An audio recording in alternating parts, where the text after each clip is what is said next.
Hey everyone, welcome back to Urgent Care Stories. Thanks for tuning in this episode. I wanted to create this episode about insomnia and about sleeping trouble.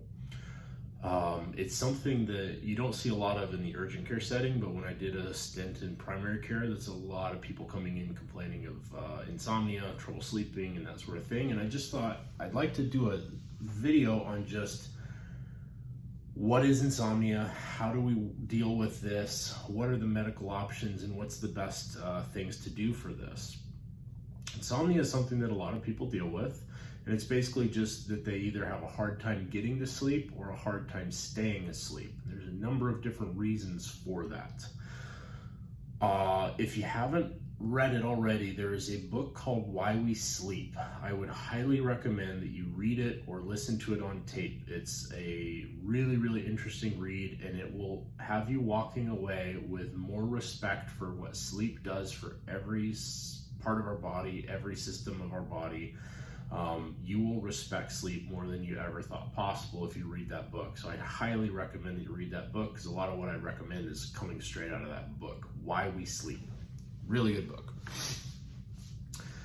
People who come in with anxiety, there's a lot of different reasons why they can have anxiety. Some of it can be psychosomatic or emotional, so this can be anxiety or depression. Sometimes it can be things going on in their life, financial troubles, relationship troubles, work stresses, a lot of different things that are just making the patient's brain race and just having trouble with it. A lot of times it's self-induced by our lifestyle and our choices of what we put into our bodies. And a lot of people, they want the quick fix. And the truth is that we don't have any quick fixes medically that actually work. The only thing that has been shown time and time again to improve and help people with insomnia is what we call cognitive behavioral therapy for insomnia, CBTI. It's basically just teaching people how to be better at sleeping. So I thought it would be beneficial to just give you guys a resource to learn what are the steps of that CBTI. How do we get better at sleeping? What do I need to do? What do I need to avoid in order to get good quality sleep? Before we go into that, I want to kind of explain how our brains sleep. We have two systems in the brain that are involved in sleep. One is our ADP receptors, which is part of our sleep pressure system. So the sleep pressure, we have adenosine receptors in the suprachiasmatic nucleus of our brain that releases ADP the longer we've been awake. Those ADP receptors get stimulated and we start to feel sleep pressure. We start to feel tired. So if you've ever been awake for 24 hours straight, you know that feeling of being like, oh my gosh, I just feel like I could fall asleep immediately. And that's our sleep pressure system. The beauty of the sleep pressure system is the longer we've been awake, the more pressure there is, the more adenosine is trying to stimulate those adenosine receptors. And the faster we go to sleep when we do finally try to lay down and go to sleep. So the sleep pressure system is one way. The ADP receptors get cleared out and get cleaned up when we sleep, and then they start to get loaded up again when we're awake, the longer we're awake. So sleep pressure, ADP is one. The second is our circadian rhythm. We have two primary hormones, melatonin, which is released at nighttime. It's released when the sun goes down, and it's released telling you it's time to go to bed, starting to get that I'm sleepy type of feeling. And then we have orexin, which is a hormone that tells us it's time to be awake. Orexin is also a hormone that is released during appetite. It's kind of a hunger trigger, so it tells us that we're hungry. So a lot of times that can have some play because they can stimulate some of the same receptors. So during the daytime, orexin comes up. At nighttime, orexin goes down, melatonin comes up, and vice versa. Our brains are really smart. They're calibrated to a 18 and 8 type of a rhythm. So we basically, we're awake for, 16 and 8. So we're awake for 16 hours and we're supposed to sleep for 8 hours. And very consistently, our brains will learn when to peak our melatonin, when to peak our orexin to get us into that normal circadian rhythm. So how do we help our sleep system? What are we doing to hurt our sleep system? Let's start by what are we doing to hurt it? And it's very easy to learn what not to do when we're hurting the system. Caffeine is number one. How does caffeine work to keep you alert? Well, it binds to adenosine receptors. You remember adenosine that we just talked about, that's our sleep pressure system. Adenosine receptors get stimulated or bound to by caffeine very, very aggressively. And caffeine is really preferential on those receptors, and it does not get kicked off of those receptors very easily. So you have a cup of coffee, it binds to all of your adenosine receptors, blocking them so that you cannot feel the sleep pressure system occurring, so you don't feel tired. You're aroused, you're awake, you're alert, ready to go. Well, guess what happens? The minute you come off of that caffeine, all of those adenosine receptors have now had a backlog of that ADP that needs to be cleared out from the system. So you have a huge backlog of this, and that's that crash that people feel when they come off of their caffeine if they've been cutting it cold turkey. The tricky part about caffeine is that the half-life of caffeine, meaning how long it takes for 50% of the drug to be eliminated from our body, is between 12 to 16 hours, okay? And the amount of caffeine needed to block those adenosine receptors is only about 30 or 40 milligrams. It's not that much. If you think a cup of coffee has between 120 and 200 milligrams, some energy drinks have up to 300 milligrams of caffeine, that is more than enough to block all those receptors. So here's the problem. You have caffeine, well, guess what? 12 to 15 hours later, it's time for bed. You're trying to go to sleep. So even if you just have a cup of coffee in the morning, it's still binding to a lot of those receptors that are telling you it's time to go to bed when it's nighttime, and that's a problem. Some people are still able to fall asleep even after they've had caffeine, but it still has an effect, and I don't think that you're able to get the restful, deep sleep quite as well as if you did not do caffeine. So the first thing I recommend to patients is we want to stop caffeine later in the day. Ideally, I'd like to get them to either no caffeine or just caffeine first thing in the morning, nothing after that. But if we can at least cut out caffeine later in the day, that can at least try to clear out some of those receptors so that they can feel that sleep pressure system and they can start to clear that excess adenosine. The second thing is our circadian rhythm. So a lot of people who have insomnia, they don't go to bed at consistent times, they don't wake up at consistent times. When we're constantly going to bed at 10, 11, 1, midnight, 9, it always varies day to day. It's really hard for our brains to learn how to regulate those hormone levels, orexin and melatonin. So by setting a standard bedtime and a standard wake time, it really helps smooth out the confusion in our brain and allow us to know, okay, it's 9 o'clock, it's time to go to bed, I'm gonna release all my melatonin now. Hey, it's 6 a.m., it's time to wake up, I'm gonna release all of my orexin and we're ready to go.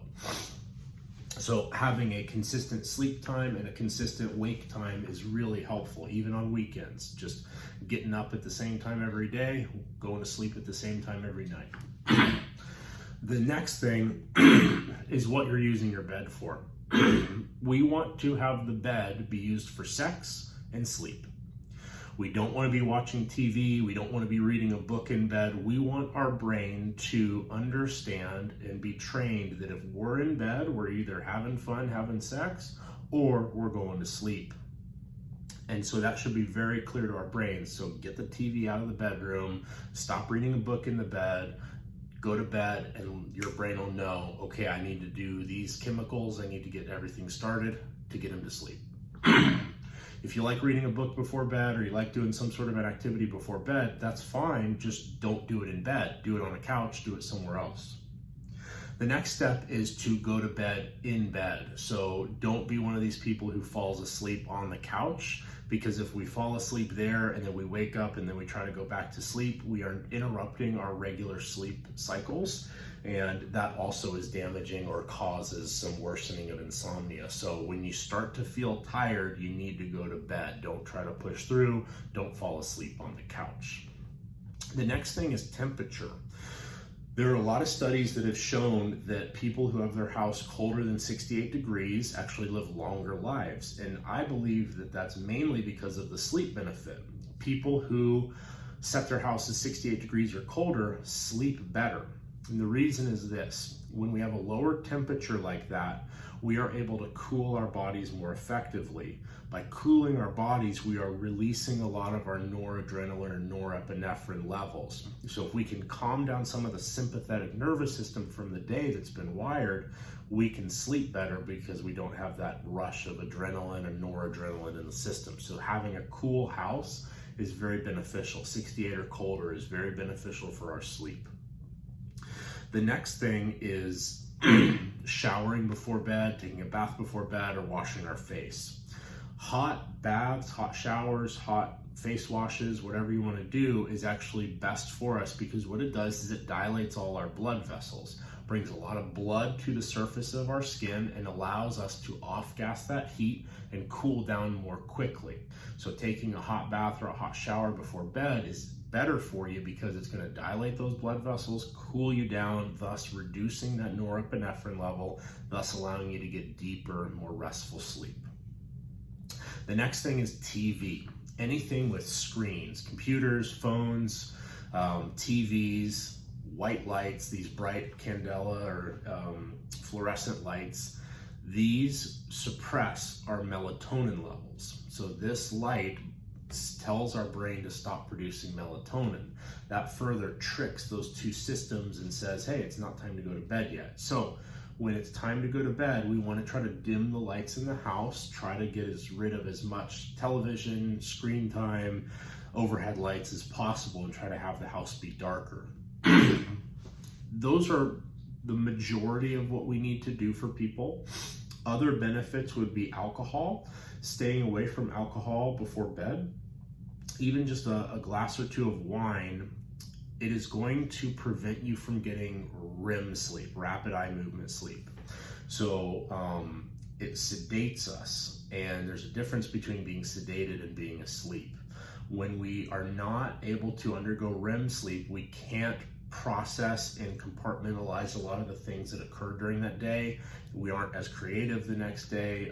We don't have as good short-term memory retention, stuff like that. So alcohol or anything that suppresses REM sleep, that would be benzodiazepines, Ambien, Sonata, those types of drugs that suppress the system. They basically just sedate us. They're all bad for you long-term. Short-term, they make you feel like you slept, absolutely, but it's because you were sedated. Your brain is not actually undergoing the REM sleep that you need, so it's actually more harmful than good long-term.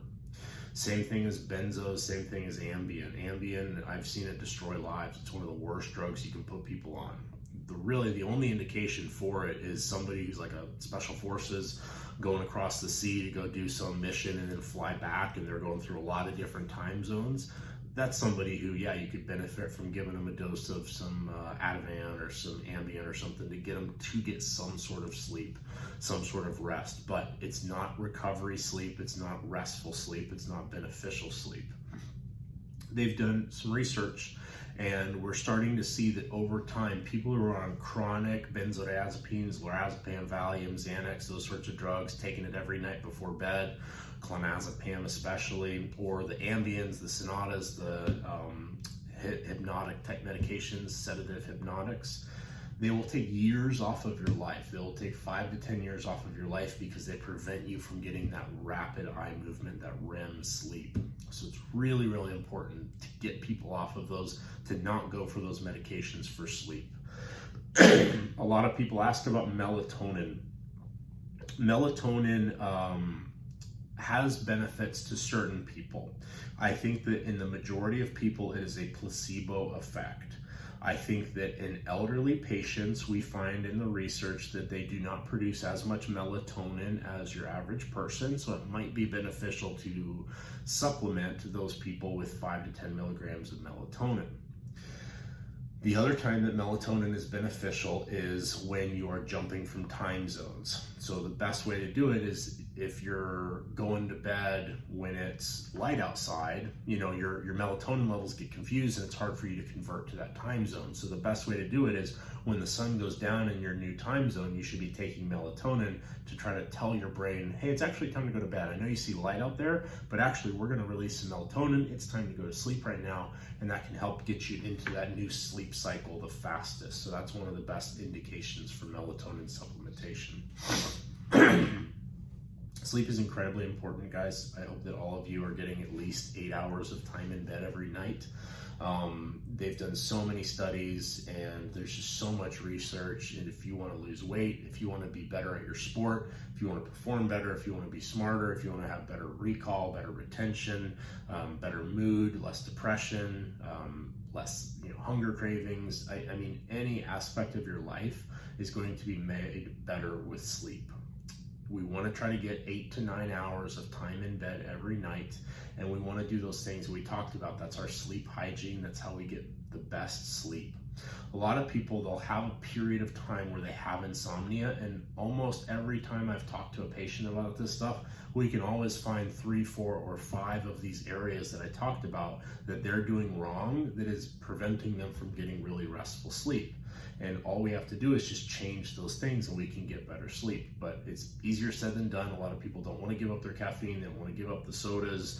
They sure as heck don't want to give up their clonazepam or whatever the case may be. But long term, it is in their best interest to sleep properly. Our brains know how to sleep. We do a lot of things to prevent it from doing what it normally wants to do. I hope that you guys found this episode interesting, learning some of the science behind how sleep works and how insomnia works. If you do suffer from insomnia, please understand that this is something that you're not going to have to deal with your whole life. This usually comes in flare-ups or waves for months at a time. But a lot of times think about the things we talked about and think if there are some ways that you can adjust some of these things to try to improve your own sleep and start feeling better. Okay? I hope you guys enjoyed this, and we'll see you on the next one.